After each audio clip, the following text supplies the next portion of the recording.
Hey Blades fans, welcome back to Hertz Arena and welcome back to the Florida Everblades pregame show. Will Henschel alongside Jake Maurice, and Jake, the Blades coming off a strong win against Orlando. It was a tough loss last night, a 4-2 result against an Orlando team that was really looking to get back into their winning ways on a talented roster. Yeah, the Solar Bears, you have to give them credit first and foremost. They played a strong game, a game they needed to play. They were talking with some people in the Orlando room. There were some hard conversations with their roster. Some very vocal things said by the coach. We'll say that. He made sure they heard his words. And that paid dividends for them, right? Sometimes a team is going to be able to do that. When you're playing a team that's playing with a little bit of jump, playing with a little bit of energy, urgency, I guess would be the right word, playing with that urgency that they need to win. Those are the hardest games to counter, and unfortunately, the Blades couldn't do that last night. Now, it's a little interesting because last night, the Blades won the shot battle, but lost the game. On Wednesday night, it was reversed. Lost the shot battle, won the game. Now, Jake, we've kind of been saying, is this something that needs to change? Do the Blades need to start winning the shot battles? But really, now it's starting to turn into, well, now that we've seen the flip end of that, the argument is now the Blades just have to take higher quality shots. Well, yeah, it's always better to win the shot battle, obviously. I mean, you'll take the game, though. Yeah, more shots. More often than not, the team that gets more shots is going to win the game. But yeah, it's all about the quality of the shot. Quality over quantity is how the Blades have always thrived. It's what gets them their wins. And also, just like the game on Wednesday, some of the shots working on the Blades' favor was just Florida trailing in the game, trying to come back from down 3-1, right? You're going to put more shots towards the net in that situation. He had a chance to with a goaltender leaving from an injury and a cold guy going in, but Brandon Halverson, who's been playing really good hockey this season, he gave the Blades one, but he made sure that was it. Jake, something that still is a point of concern for the Everblades is that power play. Now, officially, Florida owns the worst power play conversion percentage in the entire ECHL. It's not that the Blades aren't getting opportunities. They're getting opportunities to get these power play goals, and there's just been a serious lack of conversion. And that's the most frustrating thing is you're doing a good amount of the right things. You're doing what you're supposed to do, but you're not getting the results. And of course, that's not every power play. There were some for the Blades that you certainly would have loved to have those 2 minutes back with a hard reset. Important, always, you got to get the face-offs on the power play, particularly that last one where you have the 6-on-4. That is a must-win face-off, and you got to make sure you just maintain control. You don't always have to score on a power play. Sometimes you can use it to build momentum, but right now the Blades need some power play goals to build momentum for their power play. And yeah, as you said, Will, some of their power play opportunities yesterday, they had looks, they had chances. But chances aren't what the Blades need right now with the man advantage. They need some goals.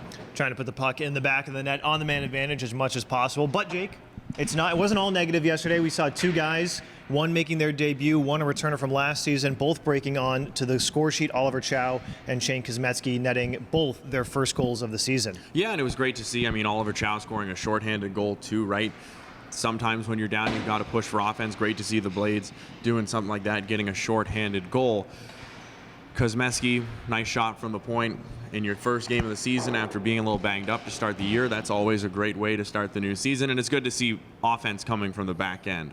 That was something the Blades not struggled with. That wouldn't be the right way to put it, but it was something the Blades wanted as an emphasis point more this year compared to last season, getting some more goals from the blue line. So a guy like Kosmetsky coming right into the lineup and immediately contributing in that regard, that's great to see. And I think another positive you can take away from this game, Jake, is it was, I think, pretty evident that it wasn't maybe the best performance by the Everblades last night, but up until the empty netter, it was a one-goal game the entire time against a team that they've had a whole lot of success against. No, and the Blades, they never gave up on the game. When No. teams give up on games, that's when the real trouble starts. That's when teams start slipping in the standings and getting into bad spots. The locker room turns real sour. Right now, the Blades aren't at that point at all. No. Every game so far this year that the Blades have lost, they've been in it right until the very end.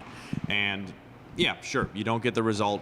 It feels bad in the room right now, right? You want to do whatever you can to get back in the win column.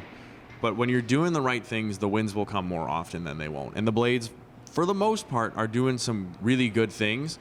It's just a matter of there's always stuff to clean up early in the season, right? Orlando has the same thing too. They did the job to clean some things up going from Wednesday to Friday. Now it's Florida's turn to do the same thing going from last night into tonight's game. Florida moves to 3-3 on the loss, while Orlando earns its second win of the season. A pretty shocking second win of the season considering the amount of talent on this roster. But Jake, I think it's time that we get into the Griffith Group of Downing Fry Realty 3 keys to the game. Well, I briefly alluded to one face-offs because Messi's goal came right off of a draw. Winning the face-offs so crucial against this Orlando team, particularly if you get into another situation where you're trailing or leading a game by 1 late. Those face-offs can very often be what determines the game, whether or not you win that or you have to scramble to try and get the puck back. Also, special teams are going to be a key always, but particularly right now when they're struggling. The penalty kill doing a better job. They did give up the 1 goal yesterday, but for the most part, a 1 for 5 or a 4 for 5 night with a shorthanded goal. That's a pretty decent night on the special teams. But of course, PK can get better, and certainly we've talked about it. The power play does need to have some improvements. And then finally, you're going back to Evan Cormier tonight. He's been great against Orlando in the 2 games so far this year, but make sure you do whatever you can to support him out front of the net. Orlando, their first goal of the game, that Braden Lowe tip, came right out front. Box those guys out. Don't let them get into the sight lane for Cormier. Let him see the pucks and make sure there's no sticks to deflect anything home. Cormier coming off of a 43 save performance on the road against Orlando, and then the first shutout of the Blades season. Jake, tonight is Military Night, presented by the National Coalition for Patriots. We'll be honoring our veterans all night, so get to the game early. We will be auctioning off our military game uniforms, military-themed pucks, and the military-themed locker room nameplates. So be sure to get in on all of that online on the Dash Auction app. Puck drop tonight between the Everblades and the Solar Bears at 7. We'll see you there.